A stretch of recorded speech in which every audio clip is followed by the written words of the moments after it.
Hey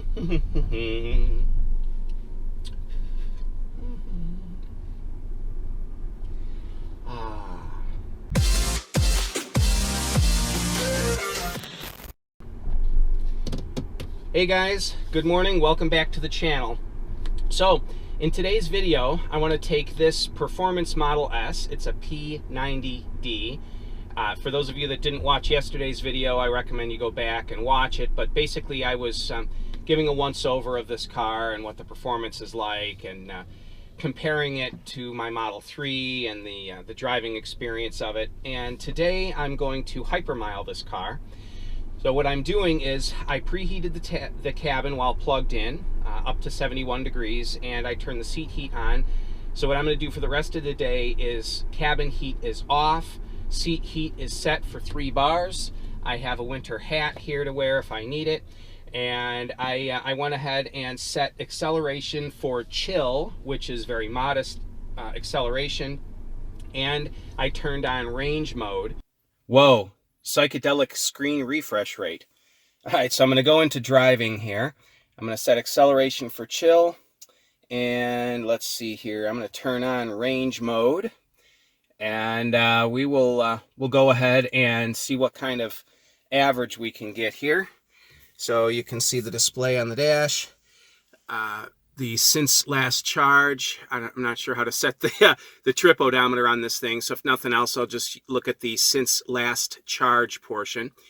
And so yeah, it is 36 degrees Fahrenheit out, so it's pretty clear. It's not necessarily the coldest day in the world, but yeah, let's get into it.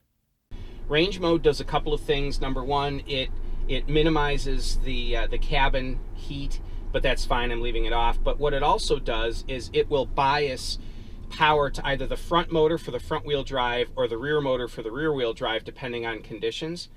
And running these cars off the front motor most of the time will improve the range a bit.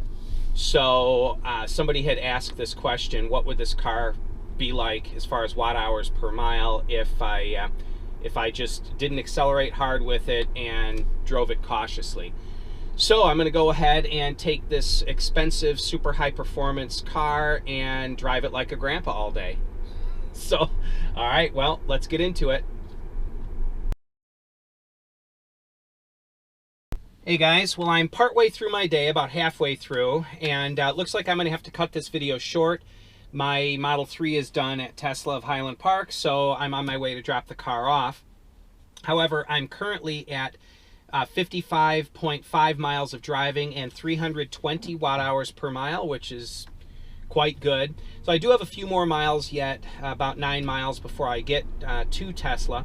So I will pick it up when I get there, but and show you guys the actual final numbers. I'll be at 64 or 65 miles of driving at that point, but it's looking like the low 300s, 320 or in the 320s of watt hours per mile, driving the car very cautiously. Now, admittedly, it's pretty warm today. It's 47 degrees Fahrenheit now, so this isn't really as good a test as it could be. I was hoping that it would be colder today, or that I would have the car through tomorrow, which would be colder and snowy.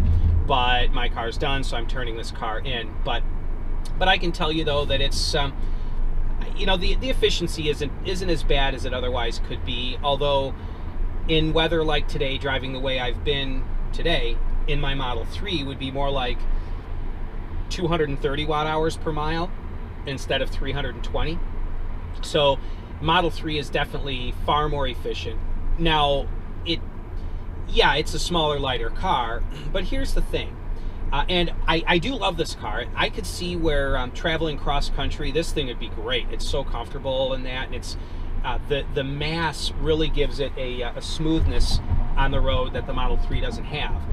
That being said, however, and I think I brought this up when I reviewed the 90D last time, but it bears repeating, and that is that this car in physical proportions is far larger than a Model 3, and yet the interior capacity really is only a little bit bigger.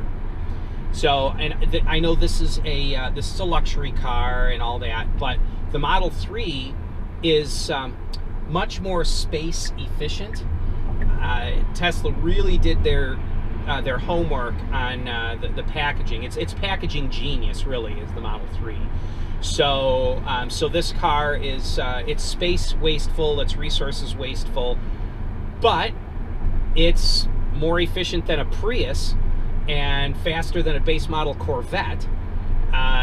You know, and it has tech and the big screen and the nav is amazing and the sound system's awesome and it's smooth and comfortable. So I mean, it's a wonderful car. It really, really is. But I prefer my Model 3. So final thoughts for me. I guess I would say that if cost were not an object at all, if I had limitless resources, I would probably be driving a P100D with ludicrous plus mode and fully loaded and everything, or maybe a Model X. Same thing, a Model X Performance, just because it's, you know, the best car and if money isn't an issue. But I will say, bang for the buck, the Model 3 is really where it's at, and potentially the Model Y coming out here soon. But for right now, it definitely appears as though best bang for the buck would be the Model 3. So anyway, those are my thoughts. And there is a gorgeous Ferrari on a trailer, or on a truck in front of me. I'm going to get a picture of that. Wow, gorgeous car, gorgeous car. So my final thoughts, I guess to sum it up, the Model 3 drives very similar. It has a very similar feel to the Model S. And as I said in yesterday's video, there's a sense in which the Model 3 is Tesla distilled down to its essence, to its core, and that I want to echo that and repeat it in this video. When people ask me, you guys will be able to see this Ferrari on this flatbed here. Look at that. What a gorgeous car. What a gorgeous car. Wow. So what a gorgeous car that Ferrari is. Of course, you'll be quick to notice it's currently on a flatbed.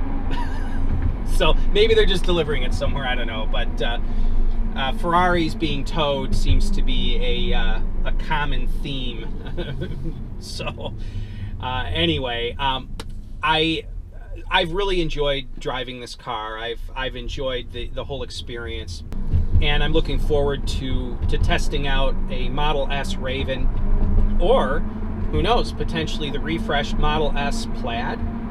I don't know. We'll see. We'll see. But the guys at Highland Park said that they're more than happy to let me try out any of the newer cars. They are switching over their loaner fleet from these cars to a newer batch of cars, and I guess they're going to have Model 3s and Model S's. So that should be pretty cool.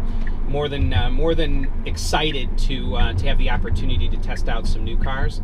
I also would like to interview the guys at Highland Park Tesla. Just go in there and say hello and you know, share my experience as a customer, and my how pleased I am with the quality of service that I've obtained bringing my car there. So we'll see if they allow that or not. But anyway, thanks for tuning in, guys. I really appreciate all of you, and I have some cool stuff coming up. I have not yet ordered a Ford Mach-E, and there's a couple reasons for that I will explain in another upcoming video. But I think you guys will be excited. And I got some cool things coming up with the Model 3. I'm finishing up another steering wheel for it, so you can be looking for that. And I just shipped another batch of adjustable screen mounts to people. So I have, I think I've shipped 70–75% of all the pending orders. But there's still a bunch of orders waiting to be shipped. So we're working as hard as we can to get those out. So anyway, thanks a lot, guys. Thanks to the Patreon supporters. I've had a few people recently support me on Patreon. I do appreciate that. Every couple dollars here and there really helps the channel.